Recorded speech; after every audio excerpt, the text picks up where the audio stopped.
Hey everybody, welcome back to the channel, and that's right, we're going to add another G.I. Joe Classified Series figure to the collection. It's Outback, but this time it's not the older Tiger Force Outback that we've gotten previously in our collection. It's going to be this red-haired younger dude, and there he is. There's his rendered pictures. He probably doesn't look anything like that. But anyways, this is the one that I had when I was a kid. So this is the Outback we've kind of been waiting for, was the version that goes here. Outback out of the package. And the first thing, let's just take a look at what's different, what's not about these two guys. Not much is different except for the paint apps for sure. Is it just the paint, or did they add? It's like this guy's just painted gray. So not really any like extra lines or anything on there at all, right? So he aged, but it's pretty much just the paint apps. So you lighten him up. If you look at the arms and stuff, like he's much more tan. He's got like that darker hair on his arms. This guy's got more red in him. The shirts are much different. Everything about this is pretty much identical right down to this piece here. Even the extra gear that he's going to have. So obviously he's going to have the flashlight, he's going to have a pistol, he's going to have his boot knife, backpack, you know, shovel, that whole stuff. We'll take a look at all of that. But I just wanted to show you like the differences between those. And they're not much. They're just paint apps. Now, one of the things that I wanted to show off was I was doing the articulation ahead of time, so he's got pretty good articulation there. I wanted to show this leg because he gets that good articulation there in the leg, but I wanted to show this a little bit because you see how this boot is a little bit loose? When I tried bending him like that, you could see it's already stressing that joint. It was a little tight right here, and when I originally bent his leg, that lower leg came off. You can see that right there. That is just from bending the leg. Now, I can hold it, but if I'm just grabbing the foot to bend his leg, you can see it's putting stress on that. So that joint's not really that great. This one is much better, but this one right here, and this already popped off. So just like some of the other figures that are having some issues with like the joints, I won't be like probably articulating him that way anyways, but he got stuck out of the box. This lower joint got stuck, and I went here to give it a little bit more torque, and then the lower leg came off, so I had to go up here and really work it. So I've worked this figure a little bit prior to making this video.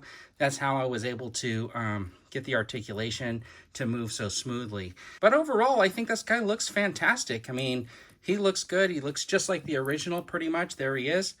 Compared to like his original version, you can see Survival is kind of wearing off on the shirt. The pants are a little bit lighter. On this figure, it's a little more green, but you can see that camo in there, so they did add a little bit of camo. Same boot knife. There's like a peg on the side. That's probably for, can't really remember what he came with, but even right down to like the gloves that he has on, which are kind of nice, and then close up on the face. So I think that looks pretty good. I think they did a great job on the Outback figure overall.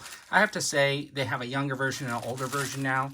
I'm probably partial to this older one because I think it's more representative of if they had aged a little bit with me. But it'll be really cool to do some stuff like maybe flashback type pictures or something like that. This guy remembering when he was young or something, if I was really going to do like a storyline. Now it came with this in that foot locker. So this is all his gear, and he's got his backpack here, which is pretty nice. It's all one color, so it's one piece of plastic. They could have added some like deco on there, but they didn't. He, of course, has like his shovel, which is okay. I wish it kind of folded up, but it goes on one of those. And you could see it's really bent, man. Those things are getting like out of control now. And then, of course, he's got like his machine gun, right, which is similar to the other one. It's just a different paint color. And then, of course, you got his flashlight. I liked it in this other gray. It looks way better. Reminds me of the actual vintage ones. I never had a black like that. I do like the pistol, though, with the tape on the grip. Looks really good. But anyways, there he is. He's got his backpack, which goes through 2 holes right there. Oh, my gosh. Okay, look at that. I'm trying to put it in the little slot, and this thing is getting all bent out of shape. This is really bad. I'm going to just get this out of the way, and I'm going to try to get it all lined up, And you can see I got it lined up. It's so tough to stick that in there to get his backpack on. It kind of just tweaks this thing, and you can see that it's got the plastic stress on there already. I mean, I can definitely put it in on these straps like that. I'm gonna have to force it, but the thing is, these straps, I don't think that's the way the backpack's supposed to go on. It's supposed to go in that little hole in his back, but that little hole in his back just does not seem to be wanting to hold it in. It barely goes in, and if I try to get it in there any further, it just wants to like fall out. Anyway, so there are definitely some QC issues coming out of the G.I. Joe Classified series right now. He does look really, really good. Oh my gosh, he doesn't even stand up with his backpack on.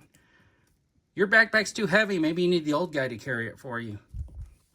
This is questionable whether or not he's going to stay in my collection with some of these issues. I do like him. He does look just like this original dude that I had, so kind of like it for that, but kind of don't like those QC issues.